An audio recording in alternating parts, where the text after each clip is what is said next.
Welcome to The Explainer. Today we're going to do something pretty cool. We're going to turn a little corner of your kitchen into your very own superfood farm. Yeah, I'm serious. We're going to show you exactly how to grow your own nutrient-packed microgreens with basically zero fuss and for way less cash than you'd imagine. All right, let's just dive right in. You know exactly what I'm talking about, right? You're in the grocery store, you see those perfect little plastic boxes of microgreens. They look amazing on a salad or a sandwich, but then you peek at the price tag, and you just have to wonder, how can something so tiny cost so much? I mean, we're talking $7, maybe even more, for just a little handful of greens. And let's be real, by the time they've been shipped to the store, sat on the shelf, and then made it to your fridge, are they even at their best? That peak freshness, that amazing flavor, it's already starting to fade. But what if you could have greens that are not just fresher, but literally cut seconds before you eat them? I mean, Haley Rogers from How to Grow Microgreens put it perfectly. She said you'll be blown away by the taste. It is truly, truly unmatched. It's a total game changer. And yeah, it costs way, way less. Okay, so before we get any further, let's just make sure we're all on the same page. What is a microgreen anyway? Because, a lot of people get this wrong. They aren't sprouts, and they're not just tiny salad greens. There's something else, a really unique stage of the plant. I love this way of thinking about it. They're basically the toddler stage of a vegetable.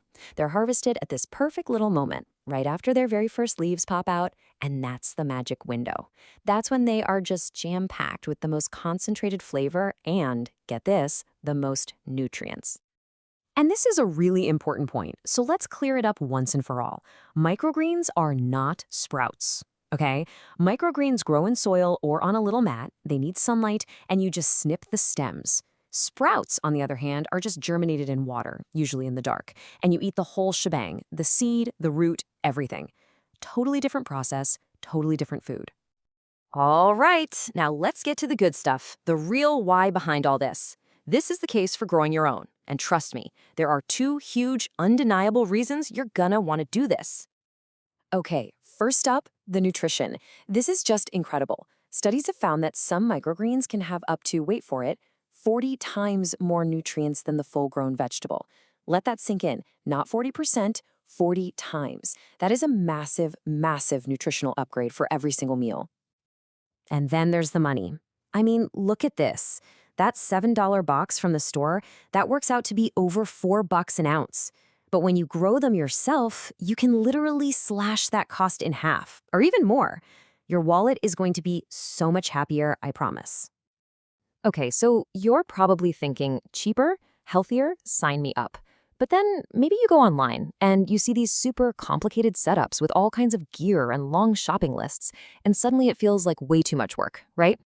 Yeah, you see people with these special grow lights, little fans, humidity domes, and you can just forget all of that. Seriously, that's for professional growers. For you, right now, getting started on your kitchen counter, you need none of that stuff. Absolutely none. So here's the secret. The absolute easiest, most guaranteed way to get started is with a beginner's kit. It just takes away all the guesswork. Everything you need is right there in the box. The reusable tray, the growing medium, the seeds are even pre-measured for you, and the instructions are so simple. It is basically your all-in-one ticket to a perfect first harvest. And maybe the best part of all, this whole process is so fast. You're not waiting months for a garden to mature. We are literally talking about going from a dry little seed to fresh food on your plate in about a week, maybe two. It's amazing. And it really is this simple. It boils down to just 5 steps. You prep your tray, you sprinkle your seeds, you cover them up for a few days so they get some nice, strong roots. Then you just pop them in a sunny window, and that's it. Before you know it, you'll be grabbing the scissors to snip your very first harvest. Now, if you're picking out a kit or just buying some seeds, you really can't go wrong with any of these guys. Broccoli and kale are super mild and easy to grow. Radish is crazy fast and has this awesome peppery kick. And pea shoots? Oh man, they're so sweet and crunchy. Seriously, pick any of these and you're pretty much guaranteed a delicious and successful first try. So what's the big takeaway here? It's pretty clear, right? Growing your own microgreens isn't some complex, expensive hobby for gardeners. It's a super simple, really affordable, and incredibly rewarding way to just upgrade your food. Think about it. You get complete control. You get a level of freshness you literally cannot buy in a store. You get huge savings compared to those little plastic boxes. And you get that massive nutritional punch in every single bite. And all of this is just happening quietly on a little corner of your counter. So yeah, this is way more than just a fancy garnish. This is probably the single easiest step you can take toward food that's fresher, healthier, and just tastes better. Your kitchen counter is officially a superfood farm. So the only question is, what will you grow first?